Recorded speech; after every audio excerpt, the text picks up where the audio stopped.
we're going to talk about conductors and sizing those conductors correctly. In order to do that, we've first got to stop off. We did this before. We're going to look at that 110.14c, and let's revisit that. Turn to 110.14c. You've already got some highlights there, hopefully. 110.14c, and we're looking at C1a, small a, and it talks about the 100 amps or less, and we got those 4 different breakouts underneath the 100 amps or less. Number 1 tells us conductors rated at 60 degrees C, 140 degrees F. Number 2 talks about we can use higher rated insulated conductors, but we have to rate them at 60 degrees C if we're 100 amps or less of the ampacity of that. Number 3 talks about using the conductors that are higher in temperature rating, and if we got all the 3 different components all also rated higher temperature ratings, like the termination, the conductor, and the device, all of them rated at 75 degrees C, and we're using a 90 degrees C conductor, we can rate the circuit at 75 degrees C and use the ampacity at 75 degrees C, even if it's 100 amps or less. Number 4 of that tells us if we're talking about a motor, we're going to use 75 degrees C ampacity, and we can use 90 degrees C conductors, but we're still going to rate it at 75 degrees C ampacity. Then we're looking at the part B there. It says termination provisions of equipment for circuits rated over 100 amps. The conductors need to be rated at 75 degrees C. The number 2 of that says we can use those higher rated conductors in our world of parts and pieces we use. That'd be 90 degrees C temperature rating of conductors. We still have to rate those at 75 degrees C ampacity. So we take all that information in 110.14c and promote it in our 310. Let's turn to that 310.16 table. So I'm going to represent that 310.16 table on the board. We did this before, but we're going to do it again just to make sure. We got the 60 degrees C, we got the 75 degrees C, we got the 90 degrees C. We're going to look at the copper side. The word copper is about right here. We found THHN about right here, which is the most commonly used conductor. You guys highlighted that. In the 60 degrees C, taking our notes from 110.14c, we know that's 100 amps or less. And you guys put that note in there, 100 amps or less, right? We've got TW and UF that are down here, and you put in NM cable, and we call that Romex in the field, also there. Made a little asterisk here, and you write the words unless all, in quotation marks, are listed higher. Down at the bottom of the page, you rewrite that little asterisk, and you write the word all, and that equals the 3 different things we got to worry about. That's the termination, the conductor, or the device.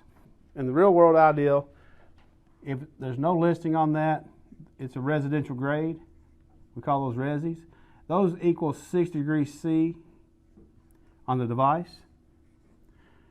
Now the commercial or spec grade or hospital grade devices, those are listed and written on there, 75 degrees C. But now let's look at the top of this table, and let's read what the top of this table says. It says the ampacities of insulated conductors, not more than 3 current carrying conductors in a race wire cable, or direct buried in the earth. I want you to highlight light color, not more than 3. Down at the bottom of the table, we got some notes down there. Note number 1 says, Section 310.15b shall be referenced for ampacity correction factors where the ambient temperature is other than 30 degrees C, 86 degrees F. Highlight 30 degrees C, 86 degrees F. So this table, as in its form that it has here, we cannot use it with the numbers that are listed here if we're hotter than 86 degrees Fahrenheit, where the conductors live, or if there's more than 3 current carrying conductors in a raceway or a cable. Now think about your home runs that you are typically pulling on a commercial job site. You've got a piece of conduit that comes from the last junction box, goes down to the panel. How many conductors are in that, generally speaking? More than 3, right? So automatically in our typical application, we can't use this table as it's shown. We have to modify this table with math. Okay? Then we also have to use some default answers. The question I'll ask, if we're using THHN insulated conductors, which is 9 degrees Celsius insulated conductors, what size wire is needed for a 80 amp circuit? Number 3 is the only answer because it's under 100 amps. If it's under 100 amps, we have to use a default answer at 6 degrees Celsius. Now, if the test question says where you got a circuit that runs from a breaker that's rated at 75 degrees Celsius and it connects to a device or a termination that's rated at 75 degrees Celsius, then if we're using 9 degrees Celsius insulated conductors being THHN, then we could actually use something for 80 amps. It would be a number 4 because in the 75 degrees Celsius range, 85 amps, right, for a number 4. So those are the couple of things that's going to catch you wrong because we're always going to be asking either a 75 or a 9 degrees Celsius insulated type conductor less than 100 amps. You're going to use a 6 degrees Celsius ampacity unless they provide information about what it is, all the other pieces. So that's our first checkpoint of how this table, really you got to not use it as it's shown here. Let's look at one page back toward the front and we see this little table. This table is labeled 310.15C1. It says adjustment factors for more than 3 current carrying conductors. So I want you to take your dark color highlighter, I want you to box that table in, 310.15C1. It says adjustment factors for more than 3 current carrying conductors. And we got a range of conductors in the first column. 4 to 6, 7 to 9, 10 to 20, 21 to 30, 31 to 40, and 41 and above. To the right, we got percent of values in table 310.16 through 310.19 as adjusted for ambient temperature if necessary. Light color highlight the words as adjusted for ambient temperature. This table is telling you, hey, all right, if you're here because you got more than 3 current carrying conductors, do not forget you also have to worry about having those conductors in a hotter than 86 degrees Fahrenheit location. Underneath that, we've got those numbers 80, 70, 50, 45, 40, and 35. Draw a percentage sign beside those. At the top of page 160, I want you to write more than 3. More than 3. So we'll use an example here, and I'll put it on the board. Let's say that we're dealing with number 10. Number 10 is a common size wire to deal with. And we're going to use THHN. What's the ampacity listed on the table for number 10 THHN? 40. How about in the 75 degree realm for number 10? And the 6 degrees Celsius? Okay. So we got 3 different numbers there. As we stated earlier, if you were asked, we're going to use THHN, number 10. What size wire is needed for a 30 amp circuit? You got it. 30 amp circuit, right there. If the question was asked, what is the rating of a number 10 THHN copper conductor? What's the rating? No, the rating's 40. You see how it changed the parameter of the wording of the question? What's the rating of number 10 THHN? 40 amps. What size wire do I need for a 30 amp circuit using THHN? Number 10. It depends on the way the question is worded. If you're talking about creating a circuit, 10 is good for 30 amps, standard circuits. Now in the 75 degrees Celsius column over here, another thing that we've done, I didn't write up here, let's go ahead and complete all of our notes. The 75 degrees Celsius column, we put some notes up here, and it's over 100 amps, right? It's also all services, no matter what the ampacity is, and all motors. And that comes from that 110.14c section. We're taking that 110.14c section and promoting it in the 310 table here. That way you're not running back and forth. So in the same question I asked earlier, I asked what size THHN would be required for a 30 amp circuit. You said number 10. That's great, that's right. What size THHN conductor would be required for a motor that pulls and is required to be rated the conductor size at 33 amps? Number 10. See how this works? All motors 35 amps, right? Now, the more than 3 ideal, we looked at that one table. What I want you guys to do or understand, and I promoted this by making some very small writing here underneath the 90 degrees Celsius column. Then I use that, but you guys might want to make some notes at the very top as he did.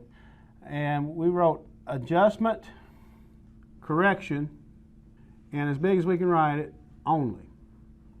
The only time we're going to use 90 degrees Celsius column is for adjustment and correction.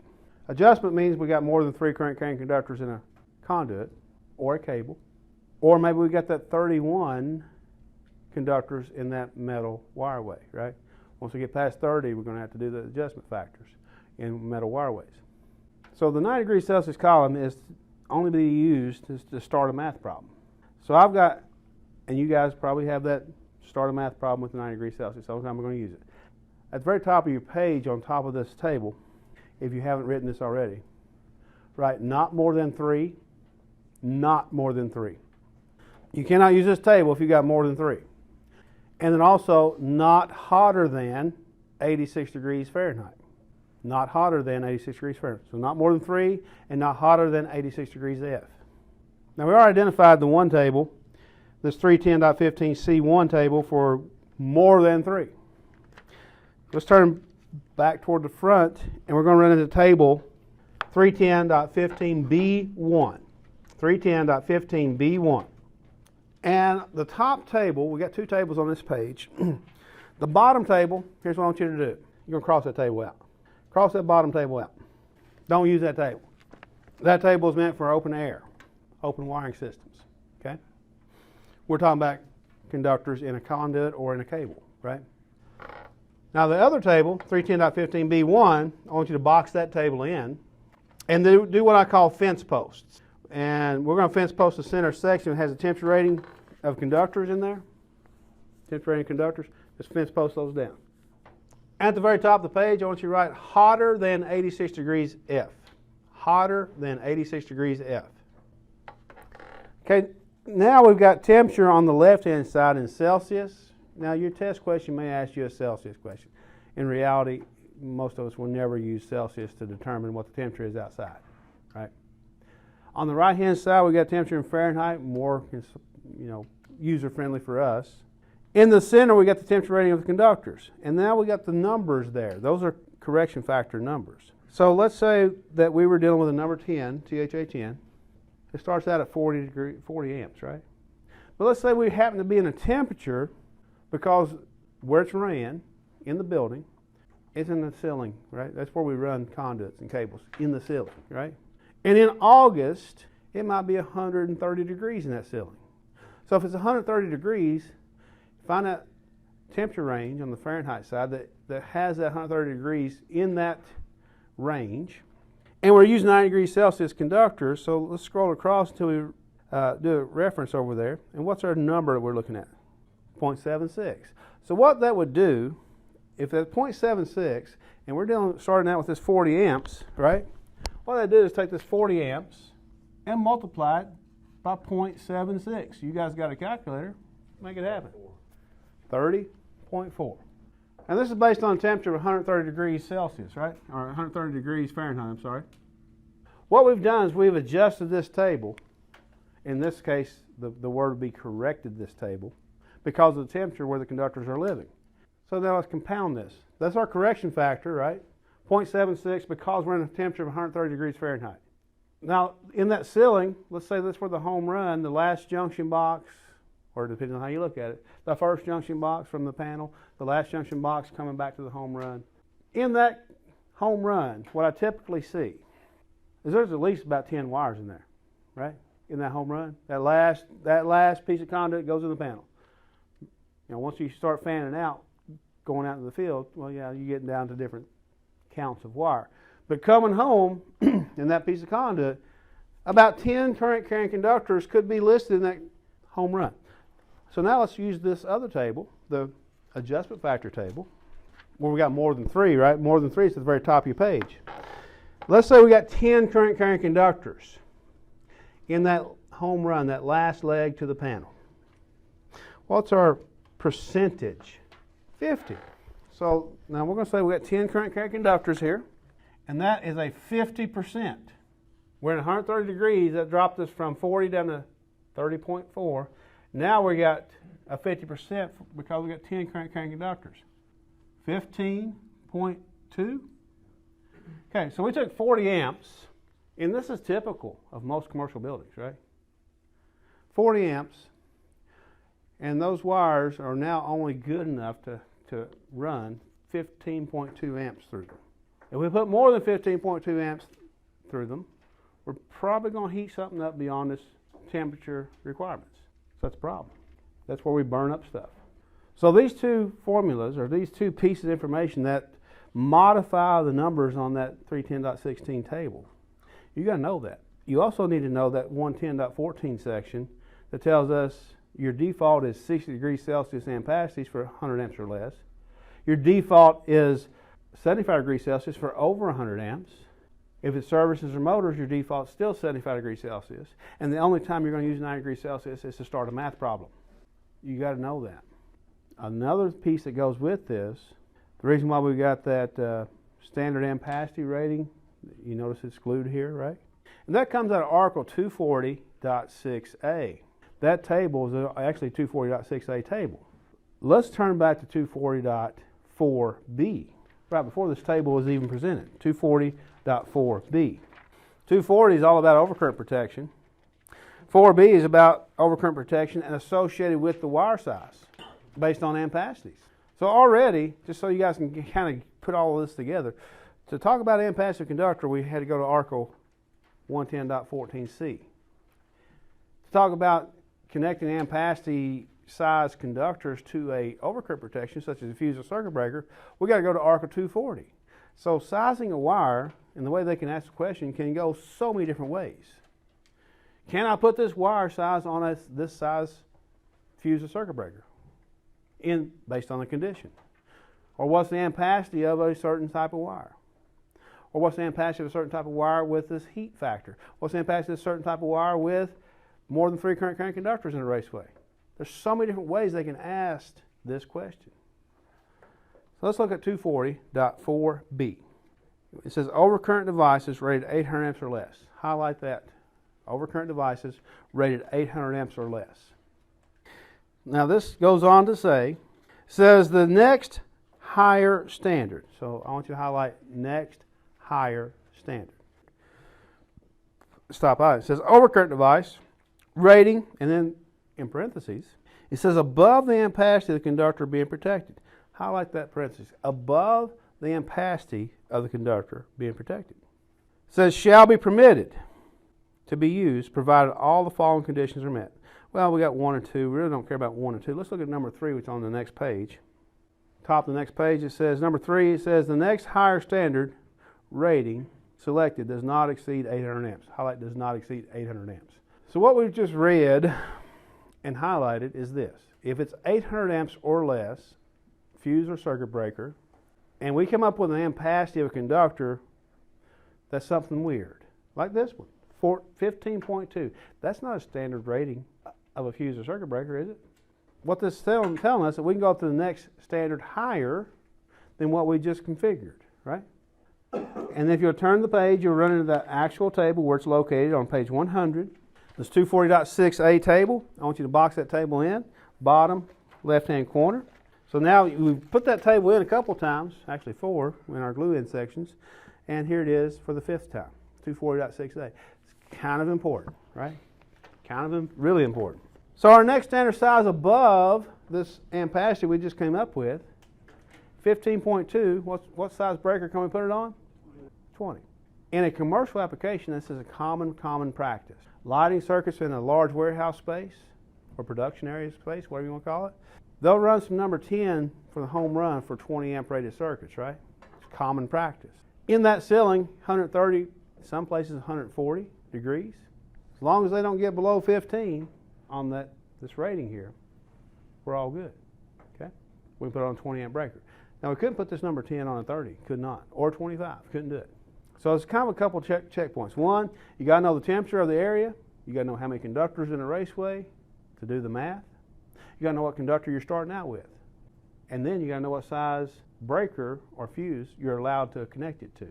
One of the questions I generally ask, referencing this 240.6a table, let's say we come up with a math problem that equals 42 amps for the ampacity of a conductor.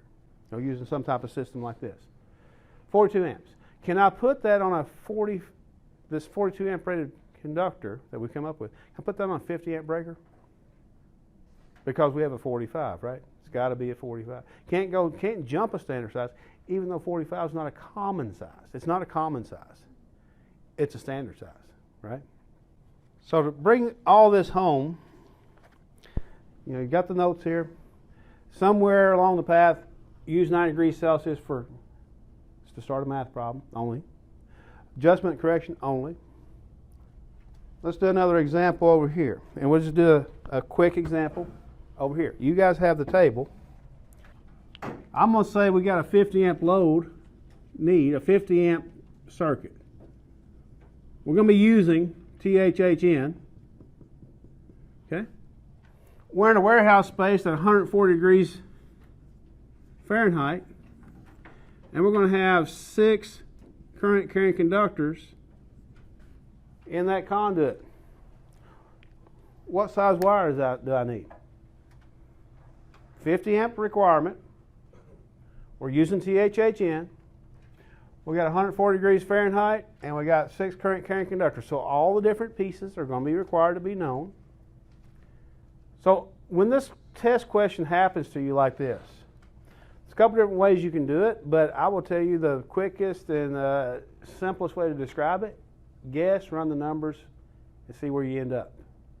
If you come up wrong, do it again until you come up right. The numbers don't change. The correction factor is the same. The adjustment factor is the same. You're using THHN, insulated conductor, so pick one, run with it, and the end of that to math, it better equal more than 45 amps. You get it? The reason why I say more than 45, because we have a 45 amp circuit breaker and we got a 50 amp circuit breaker. We're going to be putting it on a 50 amp circuit breaker. So if it comes less than 45, we can't use it. We can't jump to a 50. You get it? So it's got to be 45 and some change, 46, 47, 48, 49, somewhere in that range, before we can put it on a 50 amp breaker. So guess and run the numbers. What's the number? Easy way to do this is what's the numbers? What's the number for 140 degrees Fahrenheit? That's your correction factor. What is it? 0.71. That does not change. What is your adjustment factor? 80%. Is 80%. Those numbers do not change. Now all you got to do is pick a number in the THHN selection and run these, multiply by 0.71, multiply by 0.8 or 80% and equals, and whatever the equals got to be more than 45 amps. Pick one until you come up with the right answer. Number 4 starts out at what? 95. I'll show you what happens here. 95 amps, so number 4 equals 95 amps.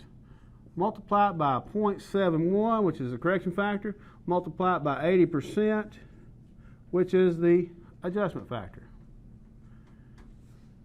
That's all you do. What do you come up with? 53. So number 6 will start at 75. So 75 times 0.71 times 80%, and it comes up less than 45, right? So once you know how those tables operate, you just find those numbers on those tables, run some numbers. But you have to know 240.4b. You have to know that you can jump up to the next size, but you can't jump a size, right?